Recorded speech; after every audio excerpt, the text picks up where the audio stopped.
Family values are still winning at the state level. Today we have great news from Indiana, Texas, and South Dakota. This is the CitizenLink Report. Hi, I'm Kim Troby. Well, very often in the political arena, it can feel like 3 steps forward and 2 steps back. But today we wanted to talk about some of the great victories that you've been a part of through CitizenLink and through our network of state-based allies. I'm joined today by John Paulton. John is the Director of Political Operations for CitizenLink. John, thanks for being here. Well, good to be with you, Kim. Well, we have some really interesting things going on. Let's start with Indiana. Tell me what's happening in that state.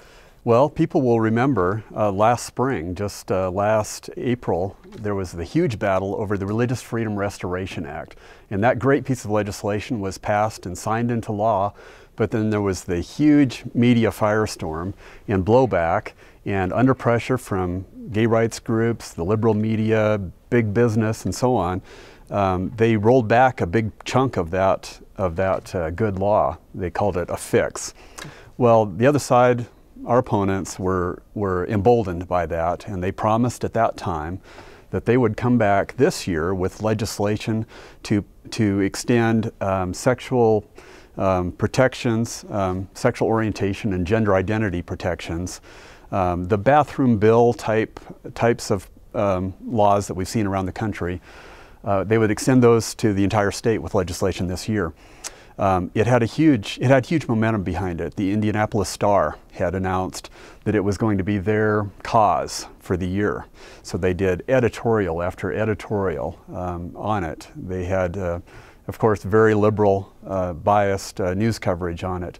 They had big business behind it again. They had Republican legislative leaders supporting it. But it hit a roadblock, and that was the people of Indiana, mobilized by groups like CitizenLink, by the Indiana Family Institute, our people on the ground who led the fight there in Indianapolis. And the result was a resounding defeat of that legislation just last week. A very encouraging result. And we might mention our friends at the Indiana Family Institute, when the Religious Freedom Restoration Act was coming under fire, they personally took a lot of heat, but they came back and now they're offering this piece of legislation. So that's good news. Yeah, that's right. It was a tremendous victory to stop that. And they're still on the guard, as are we, because we realize that bills can come back in legislative sessions. This battle isn't over.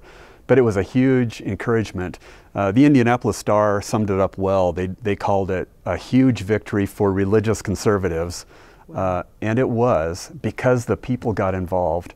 And frankly, our listeners, our supporters, helped make it happen too by allowing us to be able to invest resources there, mobilize people around the state, and especially in key senatorial districts where there were key swing senators. And that all helped put the nail in the coffin of that bill. That reminds me of another state where we had an impact along with our partners, and that's in the state of Texas, specifically in the city of Houston. Talk a little bit about that. Yeah, that's right. Last November, there was the huge vote on the same type of measure. And in Houston, sometimes people think, well, that's Texas, that's conservative. But it's the 4th largest city in America, and it's a typically liberal city. In fact, they have a lesbian mayor, and she was instrumental in pushing this radical agenda on the city. But the people rose up, pastors rose up. CitizenLink, again, was able to play a huge role with some mobile advertising technology, targeting people who typically wouldn't vote in a city election, which are low turnout affairs generally. But the result was over 60% of the people voted against it. That, combined with the high priority Indiana defeat of this legislation, are 2 in a row, and that's a great sign, very encouraging for those of us who believe in traditional values.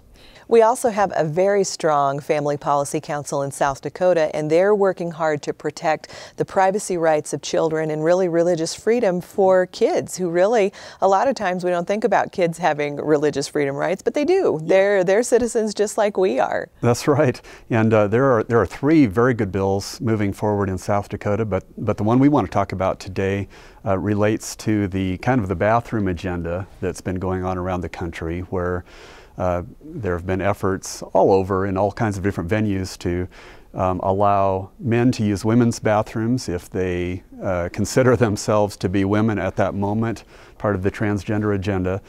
That's been hitting schools all over the country as well, as schools succumb to that pressure, sometimes under the threat of lawsuits.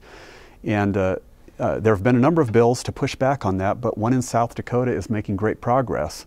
And CitizenLink has been working with the Family Heritage Alliance, as you mentioned, our state group there, to mobilize people around the state, and again, especially in key swing districts, targeting key legislators. The results have been very good so far.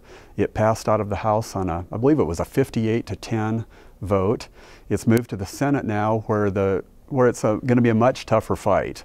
But we're working hard. The people on the ground are working hard. There's great potential that this could be the first state to officially push back and say that while schools may allow some options for transgender students, like using the faculty bathroom or something, they're going to protect the students' bathrooms and make sure that only students of that biological gender are using those bathrooms.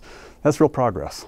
John, you know, folks watching us today may not know that we have a network of nearly 40 state-based family policy groups that we work directly with to bring about legislation just like these three things that we've been talking about today. Tell the viewers a little bit about that alliance, that network, and what we do with them. Well, these are great groups. As you said, nearly 40 of them. They work at the Capitol, lobbying on these types and other issues like life, marriage, and so on. They also work with churches, with people around the state to mobilize them. They're active in speaking out in the media, making our voice heard, and they just do a great job. You know, we could go on with these battles around the country. Too many to begin to mention all of them, but just to give a taste, three others that are going on. There's a huge religious freedom battle in West Virginia with another Religious Freedom Restoration Act that is moving forward. People in that state should take note and get involved there. Charlotte, North Carolina, there's a defensive effort to stop one of these SOGI bills, like was in Houston and in Indiana, but there's a strong organized effort to stop that from happening. In Florida, Jacksonville, similar story. Again, a strong effort led by our group on the ground there in Florida. And I could repeat that story around the country dozens of times. These groups are leading the way in fighting for our religious freedom. It's just so important that we never grow weary in doing this work, isn't it? It sure is. We never know. It's easy to, I think a lot of people on our side have been so discouraged by all that's been happening that there's a sense of resignation that it's just going to happen. But these victories tell us, no, just keep standing up for truth, lovingly, winsomely, and yet boldly. And we might just see some victories as we are. Absolutely. And uniting with groups just like CitizenLink and your State Family Policy Council is a great way for you to be a part of that. John, thanks so much for being here. Thanks for all the hard work that you do for families. My pleasure. And thanks so much to all of you who take the time to write to us and tell us what you think.